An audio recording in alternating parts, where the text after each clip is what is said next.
Dr. Zakir Naik. Hafalannya sama bagus dengan Ustadz di Indonesia, rekan kita Ustadz Adi Hidayat. Enaknya kayak Ustadz Adi Hidayat tuh ya, Masya Allah. Pojok kiri atas tuh ada itu gitu. Pengen banget ya Allah. Berikut adalah beberapa komentar para ustadz dan ustazah tentang Ustadz Adi Hidayat LCMA. Buya Yahya.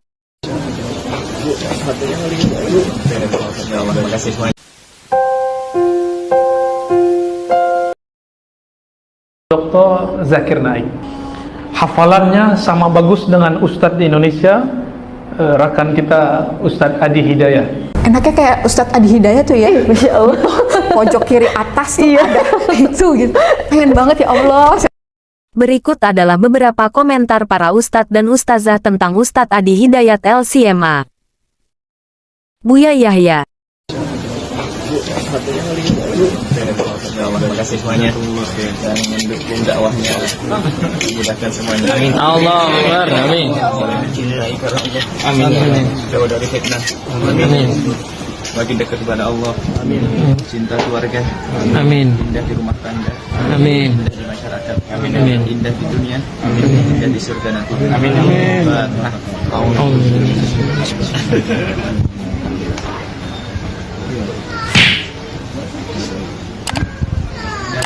Amin ya.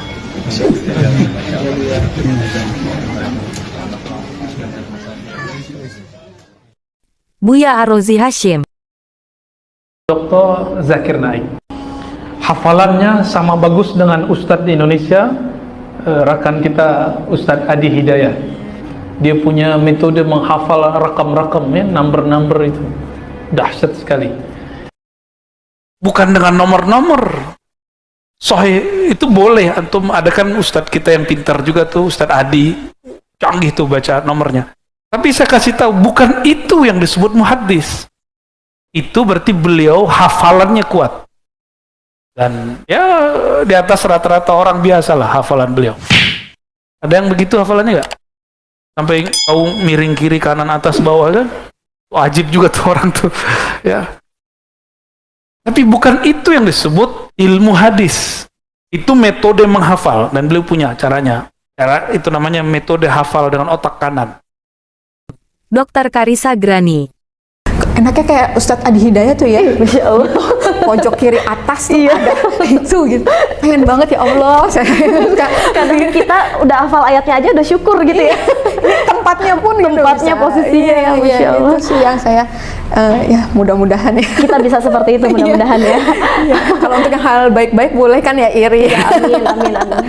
Ya mudah-mudahan bisa seperti itu. Sebelum masuk Islam ada nggak dokter kayak nyari-nyari tahu tentang Islam gitu dengan dengerin ceramah atau tausiah ustadz tertentu gitu, atau mungkin ustadz siapa mungkin? Iya, dulu itu saya sering dilihat di YouTube ya. Dokter Zakir Naik. Dokter Zakir Naik. Ya. Saya juga suka nonton. Ya.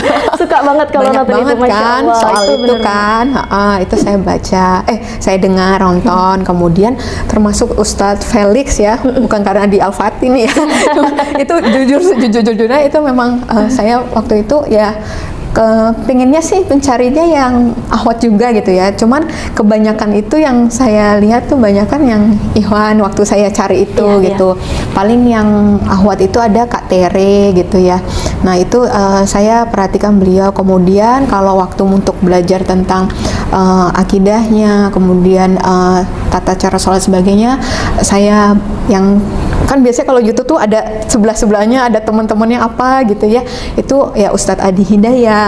Kemudian saya tahu dari Ustadz Felix ternyata yang mengislamkan itu yang membawa menuntun syahadat Ustadz Fatih Karim, itu saya baca terus ya lingkungan itulah ya. Kemudian kalau sejarah itu saya biasanya dengarkan Ustazah Oki ya, itu beliau ngomongin biografi atau sejarah tuh bagus, termasuk juga Ustadz Firanda itu juga kalau bahas biografi itu detail banget. Itu saya itu sih rata-rata itu. Ustadz Felix Siau. Itulah kenapa aku nggak suka Adi Hidayat. Kenapa? Dia ngerusak pasar. Kenapa bisa? Dia ngerusak pasar orang-orang 38 tahun. Oh, terlalu cerdas beliau ya? Iya. Itulah kenapa aku nggak suka Adi Hidayat. Ini bagus jadi video ya. Ini tem thumbnail ya. Itulah kenapa aku nggak suka Adi Hidayat. Itu kenapa aku nggak suka. Apa yang juga akan buat Bukan sih, aku melihat lebih kepada Ustadz Adi Hidayat itu merepotkan. Iya. Karena tadi itu masalahnya adalah Dengan kita usia yang sama. Iya, kita tapi merasa kayak nggak ada kapasitasnya- apa-apanya. Iya benar-benar. Iya, jadi Iya. contoh, sebelum itu di Oh Ya, jadi kayak gitu konsepnya. Oh jadi gitu.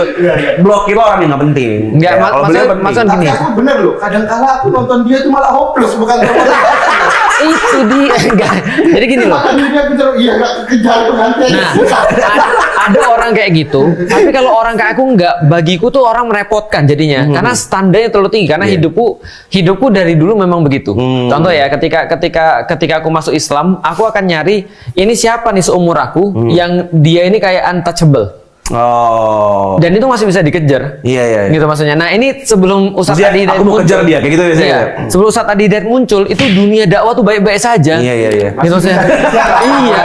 Iya, 38 tahun tuh ya nggak jauh-jauh beda gitu Iya, maksudnya. iya. Begitu Ustadz Adi Hidayat datang, itu kita jadi berpikir, wah merepotkan ini. Karena dia ngasih standar terlalu tinggi gitu maksudnya. Paham nggak sih? Antum pengen dibaptis lagi. Tadi kalau tidak Mundur. mampu untuk mengejar Ustadz Adi, bisa ganti Tuhan. Parah. Itu kata Puan, bukan aku loh. Iya. Tadi kolam yang nggak ada Ustaz Haji. Iya. Jadi maksudku gini ya, ini kan benchmarking ya. Benchmarking kan oh ini bagus di fitur apa? Iya. Monitor, tapi ininya rendah. Iya. RAM-nya bagus, tapi monitornya nggak Iya. sebagus ini. Semua ini masih manusiawi lah ya. Penyimpanannya tinggi, dia tiba-tiba di sini. Iya. Gimana coba ceritanya? Iya.